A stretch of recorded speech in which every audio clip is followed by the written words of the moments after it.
Church of the Incarnation, and I sing in the chancel choir there. And we go on a pilgrimage to England every 2 years, and we have a bunch of fundraisers to that aim.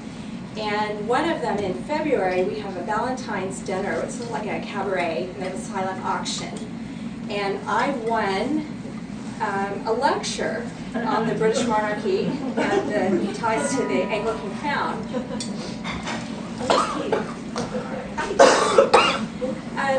And my dear friend Theodore graciously had offered that to help their choir fundraise. And I've been with the choir the last 2 years, and we were in England, and I had just met Theodore, and he got on my radar screen because my mother and I were in a museum in Lichfield in England where we were singing, and Theodore was there, and he asked me if I knew the order of all the kings and queens of England, and I said, well, no, I don't, and so he sang a song for me. He knew that you would say no, that was... Which maybe he could perform if he wants to mix that in with the lecture. So, subsequently, I tried to stay close to Theodore throughout that trip because he has just this wealth of knowledge, and Theodore is also a very fine cellist, plays in the Dallas Symphony, and he plays a lot at Terry Price's church, Preston Hall. They have a wonderful concert series that's chamber music, so if you guys get a chance in the fall, look for those concerts. So without further ado, I'd like to present Theodore Harvey and his lecture.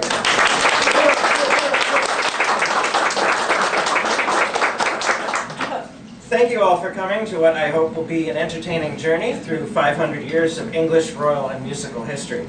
I promise that it will not actually take 500 years. Any discussion of Anglicanism and the monarchy is likely to begin with King Henry VIII, who, while he might be a lot of fun to dress up as at Halloween, is perhaps not the most lovable character in the pantheon of English monarchs.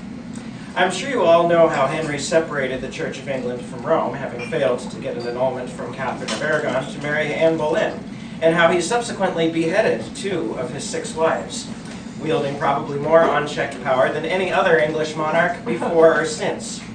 What is not as well known is his enthusiasm for music. As I wrote in a college music history paper, the king's interest in music was apparent from an early age.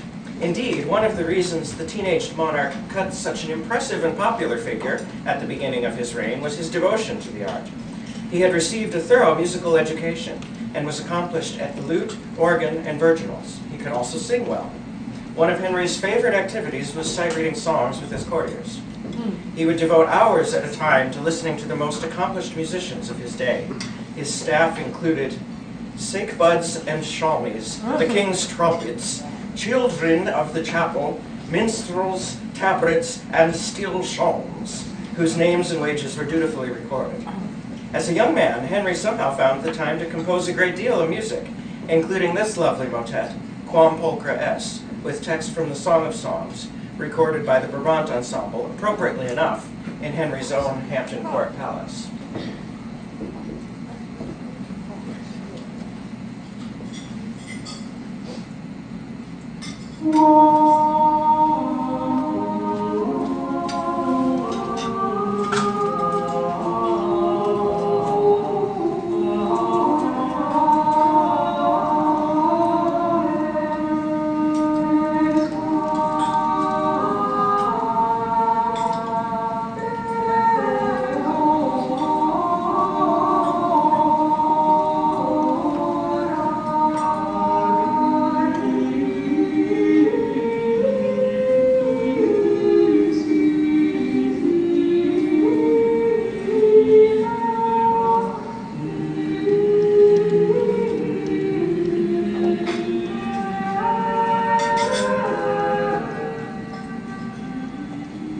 Not bad for someone whose main occupation was king rather than composer. Not only did the king participate in musical activities himself, he expected his wives to do the same. Anne Boleyn loved music, played several instruments, and was said to dance and sing well. In contrast, one of the reasons for Henry's instant distaste for his fourth wife, Anne of Cleves, was her complete lack of cultural abilities. She could not sing or play any instrument and had no interest in others' accomplishments in the art. Music was so basic to the king's life that he found her ignorance unacceptable in a queen. Now, Henry, of course, was the last monarch to reign in England before the Reformation. The English church was a flourishing environment of musical composition in the period immediately before the Reformation. One of the leading composers of this time was John Taverner, who lived from 1490 to 1545, and he was the first organist and choirmaster at the college founded by Henry's chief advisor, Cardinal Wolsey, who, when he wasn't busy trying to get the king his precious divorce, was also quite a generous benefactor of educational and cultural institutions. So I wanted to play even this John Taverner piece, which of course is not, strictly speaking, Anglican, to give you a flavor of the kind of elaborate polyphonic writing that was flourishing in England just prior to the Reformation.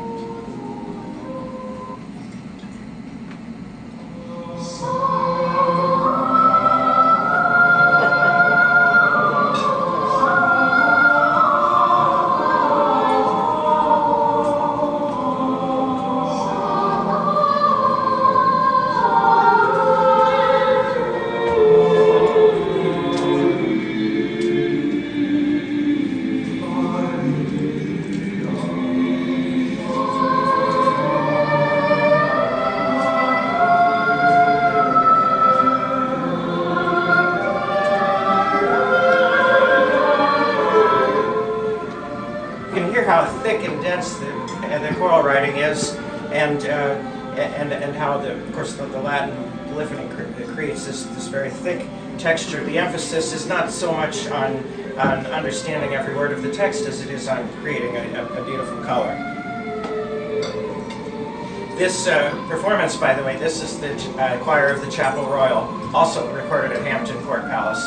If you watched a recent royal event, which I'll get to later, there the boys standing in front with the very fancy red and gold uniforms that date from the reign of King Charles II.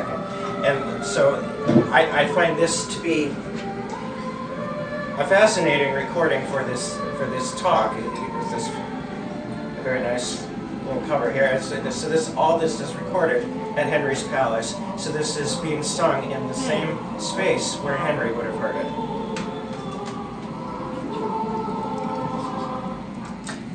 That was John Taverner's Easter motet, Dum transisit Sabbathum.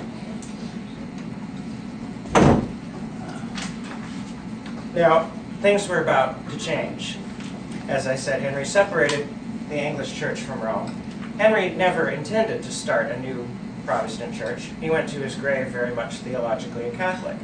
However, what became known as the Reformation became hijacked by a much more radical faction than Henry ever intended. And when Henry died in 1547, his 10-year-old son, Edward VI, if you can imagine being king at Joseph's age here, became king. And Edward's youth, with the Protestant faction at court, took advantage of this to take the Reformation in a much more radical direction. 1549, 2 years later, the first English Book of Common Prayer was imposed, which had a drastic effect on music. Obviously, for the first time, texts in religion had to be in the vernacular and set with maximum clarity. References to Mary and the saints, which had been a staple of English music previously, were prohibited. Now, this sounds like a terribly cruel thing to say, but for those of us who like sacred choral music, it's probably a good thing that Edward VI died at the age of 15. The reason for that is that if the Protestant clique that had surrounded him had remained in power, they did not look with favor on all this elaborate choral music. And it was already coming under severe suspicion by the powers at the time. However, Edward died, and his Catholic, very Catholic, half-sister Mary took over. So we have, all of a sudden, a 180-degree turn. she basically says, you know, everything my father and brother did, let's just forget about that. We're going back to Rome now. And Mary loved choral music. In fact, it's a great paradox of the Anglican choral tradition that it was, in a sense, saved and made possible by this zealously Roman Catholic queen. In fact, a devotion to music was one of the few things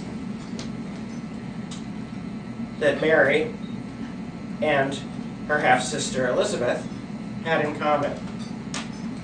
So during Mary's reign, once again, Latin polyphony flourished. And however, she didn't live very long either. And so in 1558, she died.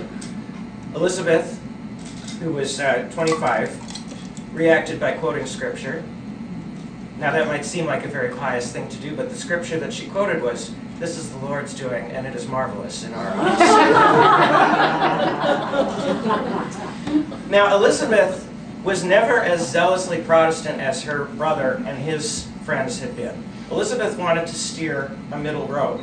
She would have been happy to go back to the first 1549 Book of Common Prayer, which was really, apart from being in English, a very Catholic liturgy. It was the Catholic Mass in English, for the most part.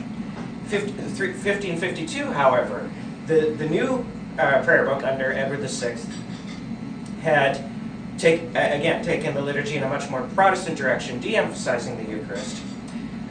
We had a problem because Elizabeth wanted the 1549, her Protestants in Parliament wanted 1552. What they came up instead was a compromise, a new prayer book of 1559, and this became what became known as the Elizabethan Settlement.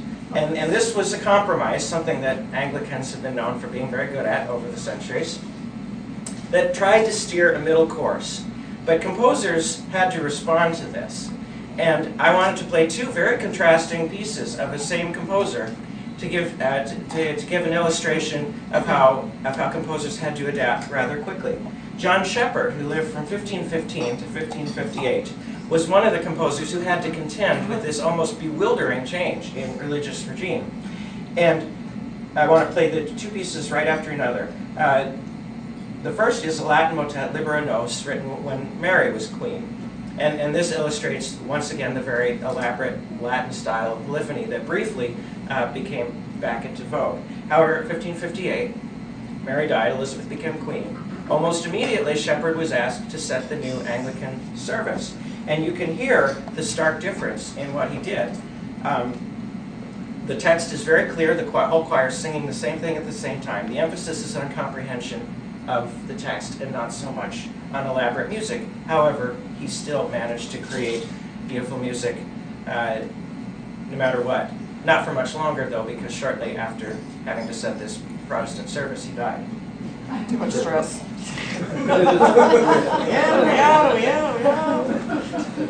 So first, Libera Nos, and then the Nunc Dimittis from his evensong service.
Hard to believe that those two are the same composer. You notice how in the second piece, again, the emphasis is on clarity of the text. The choir is singing the same thing at the same time so that the congregation can understand the words. This was, of course, before Xerox machines made it quite easy to give everyone in the congregation a translation or text of music.